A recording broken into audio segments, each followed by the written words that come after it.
Awesome sauce. Hey, good morning. Good morning. Welcome to Swahili Sunday. Here we are for another wonderful Swahili Sunday, and I am excited to be here today. And if you're joining after the fact, thank you so much for listening and checking out today's Swahili Sunday. We are going to be talking about goal setting today, which is we're continuing in our series with the Go Pink Rules of Engagement. And I am going to share about the strategy, take positive action towards your goals and dreams. But before I do that, I want to show you what the product of the week was this week, in case you didn't see that on any posts. So the product of the week this week was Soapstone Tree of Life dishes. And I showed this on Fair Trade Friday, but I thought I would show it today. These are just so cool. We do business. In addition to the ladies, we do business with a group in the Kisii area of Kenya. Kisii is where the soapstone is made. And it's just incredible to me. I have a video up on the page. You can look on the Baskets and Beads page and in the group if you're listening on either of those places. If you're not, you can, I think I'll upload it to YouTube as well. That shows the guy etching this. So this is a turquoise bowl. It's about 4 inches in diameter. It's great for putting things like, a little bit of change, maybe some rings in, maybe you have a special key. Like for instance, I have a mailbox key, which has a cat on it. I could kind of put that in there so I would always know where that is. So you can use it for something like that or just a decoration on your desk. But if you look close, this is all hand etched with a tool and not it. The guy just takes a tool and he just etches it by hand. And it's just so beautiful and it's so precise. I just am so impressed with their work. Anyway, this is another group that we're working with to help earn income, and that they have 40 to 50 different people that they work with there that do the soapstone. One of these days I'm going to get to that area. I'll also show you a red one. They all come packaged like this, so they're mailed safely. So there's a red one. It's all hand painted and it's hand carved, hand painted, and then hand etched. And this is a pink one. If I can get the tape off of it. Anyway, okay, yeah, here we go. So this is a pink one. And you can see the detail in the etching there. It's very beautiful. So that's available on the website at basketsandbeadskenya.com if you would like to check those out. They make great gifts for yourself or somebody else. One other thing I wanted to show off before we get into today's Swahili Sunday is these dog bandanas. Now, I only have one set of these left. This is a very popular fabric. I call it circling. So that this is the extra small, or not the extra small, the small dog bandana. And this is all machine washable. This is the extra large. Actually, if you go to the website, basketsandbeadskenya.com, you'll see Gracie, my son's dog, wearing this one. I have to put one on Indigo since she's little. She can wear some of the smaller ones. That's a large. There's a medium. You can fold it down, tie it around. It's machine washable, very lightweight, ships right out. So I only have one set of these, so I thought I'd show those in case somebody was interested in that pattern until we get more of our order. I had a table runner set made out of that as well, and that sold pretty quick. So I didn't even put that online. So I sold that at an event. I'm going to be ordering some more of that. Anyway, what are we talking about today? We are talking about, so I have 5 rules of engagement in the book, The Go Pink Rules of Engagement. I also wrote the book, Think Like a Negotiator. I co-authored Heart of a Military Woman, and I'm contributing author in something like, I think I'm up to 8 books now. And I need to write a book about the whole baskets and beads journey. And so we're going to talk about, there's 5 rules of engagement. The third one is surround yourself with people who hold you to a higher standard, not people who bring you down. But because this is convention week at the Toastmasters International Convention, and I'm celebrating my 5-year anniversary of attaining the accredited speaker designation, I thought that I would actually, oh, I forgot something. Let me reach over here. I thought that I would share this strategy today and tell you all how I enacted that with working towards getting the accredited speaker designation, because I use this strategy I'm about to teach. So I thought it was a really good way to, hang on, I got something here. It was a really good way to teach, or a good time to teach about that, because I teach about this at the beginning of every year. The reason I do that is because a lot of people don't set goals, and setting goals doesn't mean you sit there with a list of goals. I actually have my goals in here for the year, and it's interesting because I set them in December, and I'm looking at the write-up, and it's hard to read because I had a broken wrist, and I was attempting to write it with my left hand, and I'm right-handed. Broke my right wrist, and I'm just reading this. I'm like, oh my gosh, at least I wrote down the goals, but it's really hard to read because I'm not left-handed. I tried to do some with my right hand because I broke my wrist December, I think it was the 12th. It was at an event. I fell and I put my hand out to break the fall, and I messed up my left knee, and my right wrist was broken. So that left me in a cast for over the holidays and into January, and then I had trouble walking, and then it wasn't, I mean, I can bend down now and stuff. I'm so grateful, and I can, use my wrist and everything. But so I teach about this at the beginning of the year, but I thought, as I decided to go over the rules of engagement now, and so I wanted to teach about that. Before I get into that, I want to just remind everybody to be kind. Be kind. My good friend and fellow veteran, Larry Broughton, has a saying I learned from him: offer grace, patience, and forgiveness freely and often. There are so many people that I'm having a hard time reading the thing about the 13 military members who died in Afghanistan and all that's going on over there. It really breaks my heart.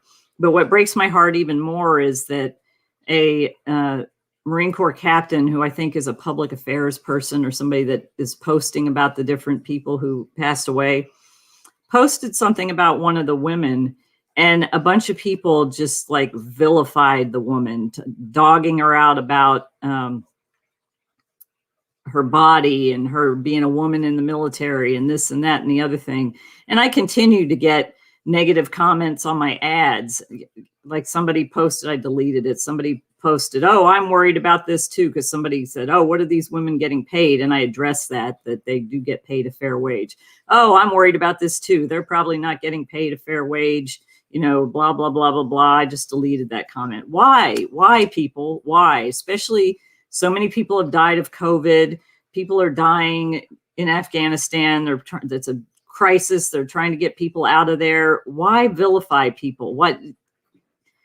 I know, I'm pretty sure anybody on here that's listening to me is not somebody who's a troll and goes and just for fun goes and makes nasty comments. Why? What good does that do? It's tough to see, which is why I've not been reading. I don't pay that much attention to news because of that. I can't stand all the negativity that's out there. And that's one of the things that we'll talk about next week when I talk about surrounding yourself with people who hold you to a higher standard, not people who bring you down, but also what I talked about in the first Go Pink rule of engagement, which is turn negative self-talk to powerful self-talk. And that's not only internal, that's external. Like, what are you saying to other people? What are you saying to yourself? And what are you saying to other people? If you're somebody who has to say nasty things to other people and is always negative, that you need to put a mirror in front of your face and take a look at that, because you're not going to get very far in life. You're not going to live a happy life. You're probably going to end up with some issues in your body because you've got that constant negativity going. Yeah, I live in Southern California, and I'm in part of the Nextdoor app, and I always see, like, there's people running around breaking into people's cars and stealing things. Now, people are idiots for leaving things. Like one guy said, oh, my laptop and my wallet got stolen from my car. Who leaves their laptop and their wallet in their car? Like, that's not a smart thing to do. But still, people running around, breaking into cars, looking in if they see anything, they're just smashing the window and taking whatever it is. It's sad. It's sad. That's negativity, and that's definitely something that'll bring you down, being around people like that. So like I said, in talking about negative self-talk, is actually be careful what you listen to, what you take in, that's why I'm not reading a lot. I mean, I'm reading about each service member that passed and about their life and what their legacy is, but I'm not reading all the sensationalized news about it and such, because I just can't take it. I don't know if it's where I am in my life or where I am in my beingness, that I just don't want the whole, people vilifying other people and all the negative, nasty comments. That's awful. But also, I forgot to mention, I'm wearing the Akuleo necklace. So this necklace is named after one of our ladies, Akuleo, who is currently in the hospital. I think she has dementia, because actually Dorcas, our leader in Kipsongo, has visited her and she didn't recognize her, and she's just kind of not all there. So it just really makes me sad, because I probably won't get to see her again. And I love all the women. I love her. I just miss her, and I'm praying for her. I'm hoping I get to see her again and that she'll remember and recognize me, but I don't know. I don't know that that's a possibility that will happen. But this necklace is named after her. She's just quite an incredible lady, and all of our necklaces are named after somebody. So this one is available in different colors on the online store, and then also at Fair Trade Long Beach. I think I have a couple of them there as well. And I always have them when I'm out at events. All right, let's get into first let's do the Swahili word of the day, right? Swahili word of the day is lengo. Lengo means goal. And goal by definition is what it says is a target.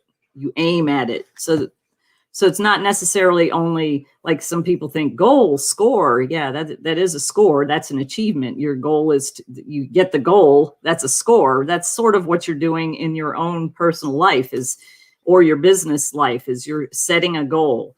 And it's always good to set goals every year, but everybody often sets goals just by a list. Now, the rule of engagement is take positive action towards your goals and dreams. So dreams without action are just fantasies. You can't simply say, oh, I want this. For instance, oh, I'd like to sell, $500,000 in baskets and beads products. That's great. Okay, am I going to set that goal and just sit back and be like, all right,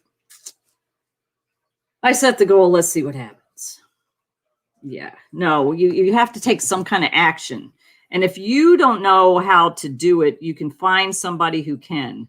For instance, in the speaking business, I became a professional speaker many years ago, and I had to get some training on, you can't just jump up on a stage and think you're going to move an audience and think somebody's going to book you to speak.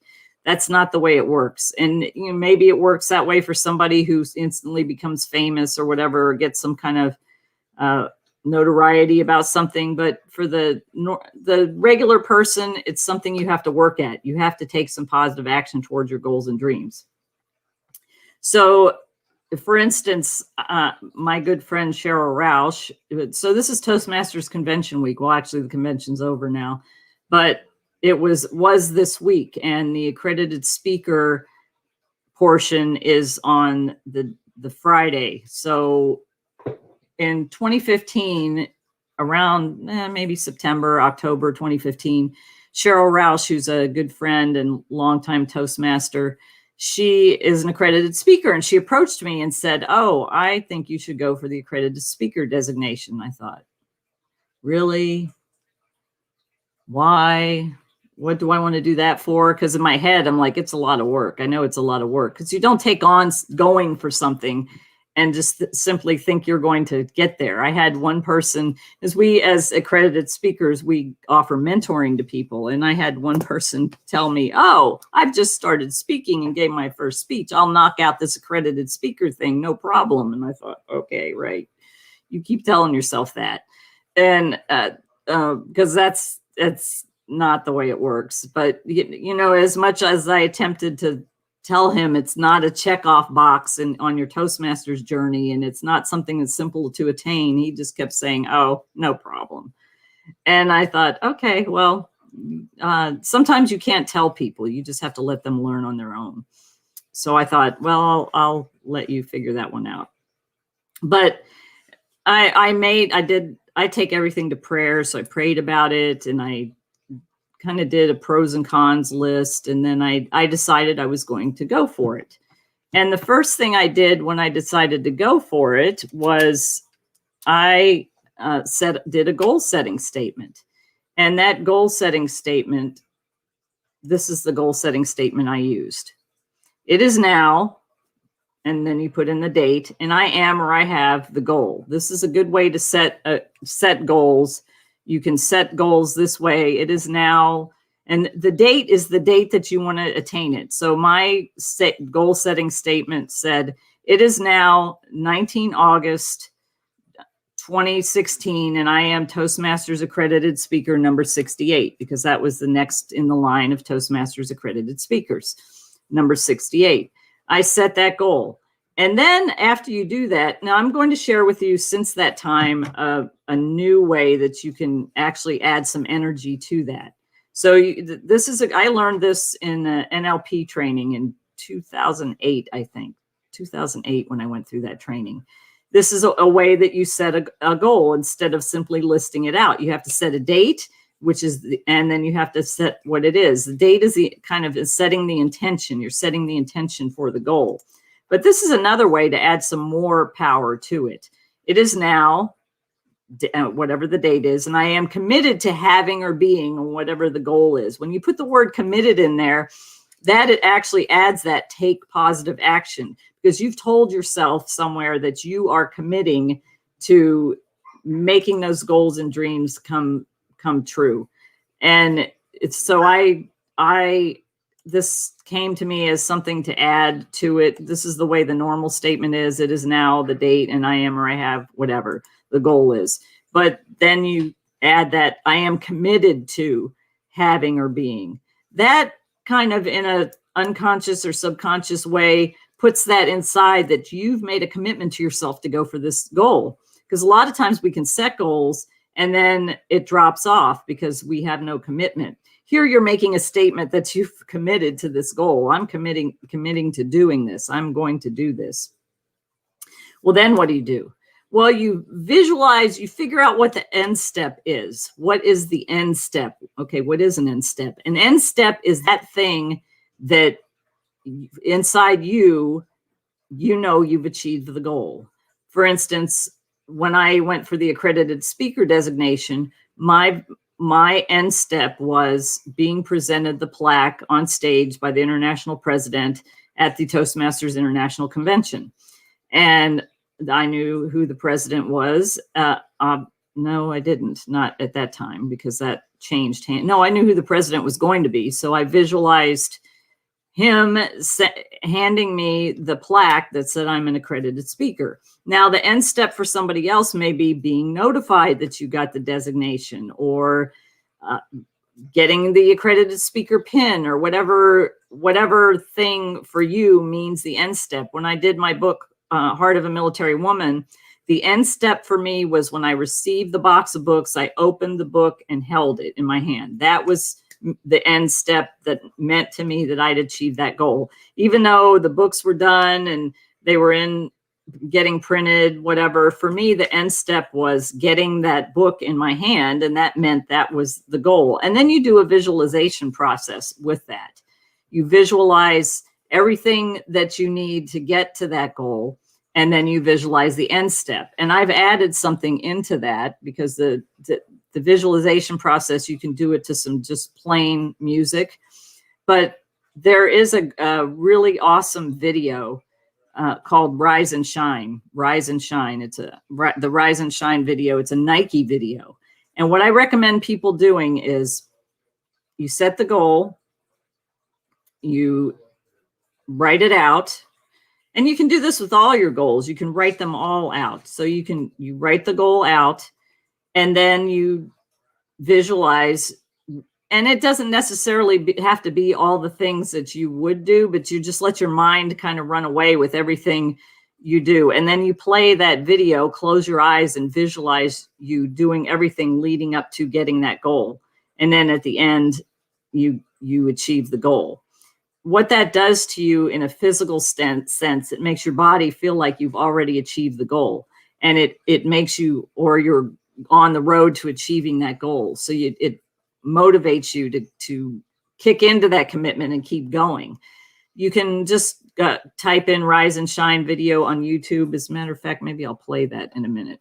It's a great, when I do self-leadership training, I take people through this. I actually start the training with that video. And then we, at the end, towards the end of the training, have everybody set a goal that they want to achieve, and then visualize everything that they need to do or think that they would do to get to that goal. So for me, I visualized, then this was even before I submitted the application. So, and I'm going to share what that process was in a minute. So I visualized filling out the application, submitting it, getting all the stuff together, which there were 5 recommendations from some of my speaking that needed to be submitted to Toastmasters International along with the application. I also had to do a video, and it had to be no more than 45 minutes with an introduction, and it couldn't be edited. And I speak for an hour, hour and a half, 3 days. I didn't have a video in front of a non-Toastmasters audience with an introduction. So I had to do a rent-a-audience, but I hadn't even done that yet. So I visualized doing the video and filling out the application and getting all the documents in place and submitting the application. And then, which is between January 1st and February 1st, every year you have that month to submit the application, them accepting the application, them passing me to level 1. Level 1 judging is where a group of judges judges your application with your video. And then I visualized going through all the prep after being accepted and passed to level 2. And level 2 is speaking at the Toastmasters International Convention with judges in the audience. And I visualized that as well. And then getting to the point where they awarded me the accredited speaker designation. Now, it sounds like a fast thing, and in your visualization, it is a fast thing. But boy, when it comes time to do the work, that's where the work really goes. So I did everything I needed to do for the application. I was in a mastermind, and I'm in Craig Duswalt's mastermind, and we were meeting for a mastermind session. I asked if I could film a video for the purpose of doing my accredited speaker submission. He said yes. He did the introduction. I spoke for, I think, 20 minutes, 30 minutes maybe. Got it on video, unedited, because if it's edited, they'll kick your application out. If there's anything wrong with the application, they kick the application out. It is a stringent process. So I did the video and I submitted it, or I submitted it with the application. I submitted the application. I had to get 5 of my speaking engagements to send a form to Toastmasters. And it got down to the very last day. And I was on this one person to get their form in, and they finally did. And then after that, you have to wait for the judges to let you know, or the accredited speaker group at Toastmasters to let you know whether or not, first they tell you, okay, your application was accepted. Then you have to wait and figure out, okay, application was accepted. Now what? Okay, I am waiting to find out if I passed to level 2. Passed to level 2. Now, some things that I did once I got past level 2, this is where the real work starts. There was a special event up in LA that had a couple of accredited speakers there. I made sure I got myself to that event. So I talked to those accredited speakers and found out some tips of what I could do going forward to level 2. And they told me, and I I took notes of that. And then I actually got coaching from my friend Cheryl Roush. I did a presentation. I put a presentation together. I went out to a professional speakers Toastmasters club and absolutely bombed the presentation. It was hilarious. And what happened was I went out, I did my presentation, and I'm videoing my presentation and the feedback. The feedback was longer than the presentation. Let me tell you, we went around the room. One person had a yellow pad, and she was like this. Okay, blah, blah, blah.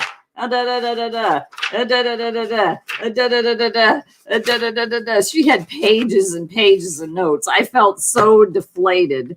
And I came home and I actually considered quitting. Now, this is something that you go through where the negative self-talk comes up. Oh my gosh, you can't do this. Look, you're a professional speaker and you went out and you did that and you failed miserably. How do you think this isn't self-talk that's coming? How do you think that you're going to actually do anything successfully and become an accredited speaker? You can't do it, blah, blah, blah. Yeah, negative self-talk, blah, blah, blah. Well, I couldn't even look at the video for like 3 days. And then when I went back and I looked at the presentation and I looked at the feedback and I saw exactly what they were talking about. What I had done was I had taken my hour-and-a-half presentation and just kind of crammed it together into 20 minutes, and it didn't work. I rewrote the presentation into actually a 20-minute presentation and I ebbed and flowed things a lot better. It just worked better going into 20 minutes. I went back out to that club and they were like, "Did you get coaching?" I'm like, "No, I recorded your feedback, listened to it, realized what I'd done, and fixed it." And then from then on, I kept, and we had 20 minutes. You could not go over 20 minutes. If you went over 20 minutes, you could be disqualified it's not like a speech contest, but they had a very tight schedule. And if you went over, they said that you might be disqualified for time because you only had 20 minutes. And I don't like to, I have my points and I have my stories. They don't all come out the same every time, but for this, and I don't like to memorize things. This, I had to kind of memorize it and do it sort of word for word. So I had to keep practicing it to make sure it was within time. And I actually had a prop in my talk. I told a story, if you've ever heard me talk about negotiation and talk about fair and reasonable, I share the story of a landlord-tenant dispute with my daughter and how they took the whole deposit and she got, after we went through negotiation and she wrote a letter, she got her whole deposit back. And I introduced her in the middle of the talk. And so she was known as the prop. It was kind of funny. But so on August 19th, I was first up. Now, let me tell you, I said in my goal setting statement, it is now August 19th, 19 August, it's military. We put the date before the month, 19 August, 2016. And I am Toastmasters Accredited Speaker number 68. There were 5 of us going for the designation. 2 of us got it. The person after me, Darren LaCroix, he ended up being number 69. But had I not gone first, I wouldn't have been Toastmasters Accredited Speaker number 68. So I firmly believe that my setting the goal statement that way ended up having it so I was the first up. So I would be Toastmasters Accredited Speaker number 68. And I set the goal. I did the work. I worked really hard. I actually went out. I did the speech in front of my church. I did it at my veterans group at church. I did it at some more Toastmasters clubs. I did it in a couple other places just to get it in my body and make sure that I was fine. Well, the interesting thing and nothing ever goes as planned, right? I'm thinking I have my clicker and I'm going to have a handheld mic. Nope, can't have a handheld mic. You have to have a lavalier mic. A lavalier mic or over the ear. I can't stand the over the ear thing because I have a lot of hair and my hair a lot of times will rub on the mic. So I don't like those over the ear mics. They don't stay too well anyway. So then you have a lavalier mic. Well, what's the problem with a lavalier mic? Well, if you turn this way or you turn this way, you might not be heard, or you could rub up against it. That's why I like a handheld mic, because you can control if you're, I do a lot of movement. You can control with a handheld mic. But no, you can't have a handheld mic. You have to have a lav or an over-the-ear mic. Okay, great. I'll take the lav. And then you had to use their clicker. I'm used to my clicker. Their clicker was like some beam me up Scotty kind of thing from Star Trek. And I thought, okay, this is going to be interesting. Well, then I have a slide presentation that when they do the introduction, it goes through these slides. They, instead of us being up front where we were very close to the AV, we're in back. And I have to see that I'm looking at the slides because it was a new way to do the presentation and I wasn't confident with my clicks. So I'm peeking around the corner trying to not let anybody see me, and I'm clicking and looking at the confidence monitor, and I see, okay, there's my slide, and they're talking about that. Now, the funny thing is, okay, we have 20 minutes, and they said, okay, your time's going to start with your first word. Okay, great. So they please welcome Eldana Lewis Fernandez. I go walking out there on stage, big stage. There's been like 1,000 people in the audience, and I'm walking out there, and they're playing music. And I'm like, okay, I'm standing there. The clock has started. And I'm like, okay, how long are they going to play this music? It felt like forever. So I started to walk over to where I was going to start my talk. And the music's still going. It seemed like forever. The only thing that I noticed was that I sped up the talk a little bit. I don't think anybody else noticed it, but when I go back and listen to it, I can tell I was a little bit fast because I ended up being 17 minutes, like 17 and a half minutes. And I had timed it to be at about 19 minutes. And do the talk, I'm done. And then we have the other 4 speakers and I'm listening to them. And then we take a break. I go out to the bathroom. And then the next day they announce it right before the world champion of public speaking. And so they announced I became an accredited speaker. I go up on stage, get the plaque from the president, bam, achievement of goal. And then it was great because my daughter was there and we celebrated. And actually we had gone early to DC and we went, the convention didn't start till like Wednesday night. We went, I don't know, Monday or something. And so we ran around for a couple of days and then she did her own sightseeing for a couple of days. And then we did some of our own things. And I remember on Sunday being so tired because we went to Lincoln's. We went to see the Ford Theater, but it was closed. We went to Lincoln's, the house where they had taken Lincoln after he was shot. And then we went to the Washington Cathedral. And I remember being so tired. We came back because we were running all week long and we had an Airbnb. So that's another little travel tip. Let me throw a travel tip in there. The conference hotel was really expensive. Washington, D.C. is expensive anyway. We got an Airbnb for the week that cost as much as the hotel would have maybe for a couple of days. And then we had a kitchen and we had everything. We could come and go, whatever. But it was about a block from the hotel. It was great.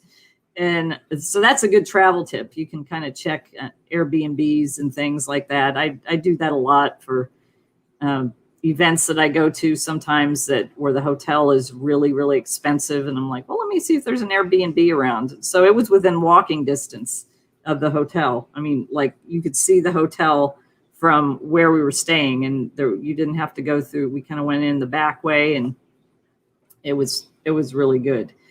So it was nice to stay in an actual place instead of a hotel. So we had food there and things, so we didn't have to spend extra money like on breakfast like in the hotel. And we did go out for dinner and stuff, but it was great. So anyway, that was the culmination of that goal and I achieved it. And then I came back and had a celebration here with friends and family and such, and just celebrating the achievement. That's another thing that you have to do after you achieve the goal. You have to celebrate. There's a saying that says, celebrate all successes. If you don't celebrate your success, it's going to be just like, okay, achieve that goal next. Like, what's the point? If you go through all the work to set a goal in this way and do the work to achieve it, and then you achieve it, you need to celebrate achieving that goal. Even if you've gone on to the next thing, you still need to celebrate achieving that goal. Take the time to celebrate. And obviously, now we're starting to get back into being able to get together again. But even if you can't, do something online. There's somebody I know who's doing a kind of a celebration online, and everybody's going to have their meal, and we're going to be celebrating because people are all over the world and they can't get together. But that you have to celebrate your success. If you don't celebrate your success, that, I don't know, that just takes away from it. Let me see if I can find my Rise and Shine video here, and I'll just play part of it and explain, because this is really, really powerful. I should have brought this up before, but I didn't think about it until I started talking about it.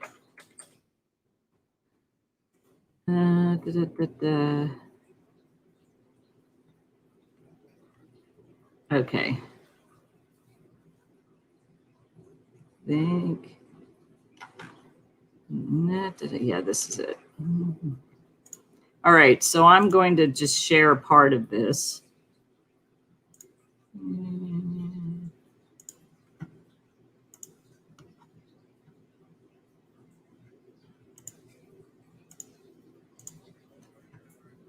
Let me make sure it's playing. Rise and shine. 6 a.m. and your hand can't make it to the alarm clock before the voices in your head start telling you that it's too early, too dark, and too cold to get out of bed. Aching muscles last. Okay, so I'm going to stop that for a second and just talk about this. So it's a good thing. So if you put in Nike Rise and Shine, it's Nike Rise and Shine commercial. Use this video as part of your motivation for setting your goal. It's so powerful. If you really grasp the concept of doing a visualization of going for your goal, you can actually get emotional about it. When I did it the first time I did it was actually with this actual goal. And now I do it with all my goals, or sometimes just the big goals. But visualizing it and really seeing it and really feeling myself doing it, and the music builds. The reason you have to close your eyes, I suggest looking at the video the first time through, then starting it over, close your eyes, get it in your mind, and just let your mind go and let your mind visualize what those things would be.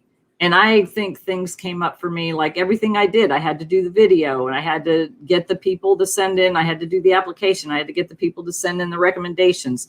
Then it went to the judges, and the judges said yes. And then I had to do the work, and then I was doing all the practicing, and I just let my mind go. And by the time I got to the end where I visualized getting the plaque, I had tears. I had tears rolling down my face because I could feel the emotion of it. So if you really connect to it and really feel the emotion of yourself going for that goal, it actually starts your body in a trajectory towards achieving that goal. I've had some people say, well, what if you don't achieve the goal? Okay, maybe you don't achieve the goal, or maybe the goal is delayed. If you don't achieve the goal, you've still done enough positive work to go towards that goal that you can decide if this is the right goal for you and you keep on going, or maybe you switch gears and switch to another goal. But even if you don't achieve that goal right off, you have at least set yourself up in a direction going forward, taking positive action towards your goals and dreams. Because if you don't take some kind of action, you will just simply sit there and nothing will happen. And you'll be spinning your wheels and wishing that, oh, well, I just wish I could get that goal. for instance, somebody who says, oh, I want to learn how to ride a motorcycle. I'm riding Harleys for a long time. Somebody says, I want to learn how to ride a motorcycle. Okay. If you sit there and just think, oh, I want to do that one day, or what are you going to do? You're going to go take the motorcycle safety course or the rider's course at Harley Davidson and learn how to actually ride a motorcycle? Or are you going to take the steps towards getting a motorcycle or renting a motorcycle after you're going to get your license? What are you going to do? You have to take positive action towards your goals and dreams. If you don't take that positive action, you won't achieve anything. You'll just be dreaming, like it'll be a fantasy, like, oh, I wish I could do this. I wish I could do this. I'd love to be able to do this, whatever. A lot of people want to lose weight. Well, and let's say release weight, because if you say lose, you could find it again. So a lot of people want to release weight. As a matter of fact, I had started a program and I was doing pretty good, but then I started, my back's been bothering me and stuff. So the only thing I've been able to do is walk with my new dog. She's a puppy. She goes to the bathroom all the time. I'm walking all the time. I'm like, wait, my clothes are feeling a little loose. And I met another neighbor who just got a puppy too. And she says, I'm losing weight. My clothes are falling off because I'm walking this dog all the time. So that's kind of an indirect benefit of having a new puppy. You have to walk all the time. But if you want to release weight, you have to do something to be able to do that. And you can use this statement too. It is now 31 December, and I'm committed to having or being, or you could say losing, or releasing. I'm committed to releasing X amount of pounds. And then visualize yourself doing that. Goal. And again, goal lingo is the Swahili word for goal. So that's about it for today. I hope you will, and I always do this at the beginning of the year as well. And again, it's the Nike Rise and Shine video. If you just put in Nike Rise, this one is titled Nike Rise and Shine commercial, and listen to that. I challenge you to, if you want to put it in the comments, put your goal, one of your goals, and I challenge you to go visualize listening to this video, you achieving that goal, and tell me how you feel. If you really, really visualize yourself going through all the steps, whatever they may be. Like I said, you got to let your mind go because you don't know what steps you're going to take, but you can think about what you might take to get to that goal. Do that. Tell me how it feels. I'd love to hear it in the comments. As always, we are still raising money for food packs. Things haven't gotten back to normal in Kenya. If you'd like to donate for food packs, basketsbeadskenya.com. If anybody wonders where the proceeds go, any proceeds for food packs all goes to the food packs, because we don't take anything for expenses yet. So all the expenses are kind of paid from my salary, basically, if we have any expenses, or if we have expenses, like we're starting an NGO in Kenya for the purpose of buying land and going forward on our project to buy land and build housing and build a farm and manufacturing area and such for the ladies to actually have a way to earn some additional income and get out of that slum and have a better life for their children. So we're raising money for not only food packs, but also for school fees. If you know of a Rotary Club or another organization that donates to organizations, I would appreciate a referral at eldana@basketsandbeadskenya.com. You can also contact me through the website and connect me with those people, because we have 5 kids now. I lost a sponsor for two of our kids and have been working to cover the expenses. And I won't take money away from the food packs, because food is first and foremost, but I really want those children to have an opportunity to go to school. So from what I've heard, there have been a lot of donation of vaccines from the US, and things are slowly starting to open up, but it's going to take some time for things to get back to normal over there. Our orders are picking up. We're running a lot of ads, and we're working, we still have product at Safari Park on consignment, and praying that they consider carrying the paper beads there permanently. that would be a great source of income for the ladies. And then I'm working on with some others on actually how to get into a couple of stores and see if maybe their products can get in there. So that's at basketsandbeadskenya.org. The main thing we need is food, but as always, any help is appreciated. $5, $5,000, whatever can be donated. All right, everybody. Next week, I will jump back to rule of engagement number 3, which is going to be surround yourself with people who hold you to a higher standard, not people who bring you down. Unless I'm somewhere running around, I can't do, if I'm not in my studio, I can't really do justice to these. So if next week's a holiday weekend and I don't know if I'm going to be out somewhere. If I am, I'll maybe do the one have fun, but we'll continue with the series at any rate. And I appreciate you all being here. I appreciate you all listening. Visit the website, basketsandbeadskenya.com. Purchase something. It helps the women earn income. They've already been paid for the items, but it helps me be able to order more from them when people order. And, you know, look how nice this looks. It goes with my hair. I think I have red, blue. I think I've got a couple this color. I've got some gold. I've got black. This is a really intricate necklace and can be shipped right out to you. So awesome sauce. All right. See you soon. Have a great day. Nakupenda.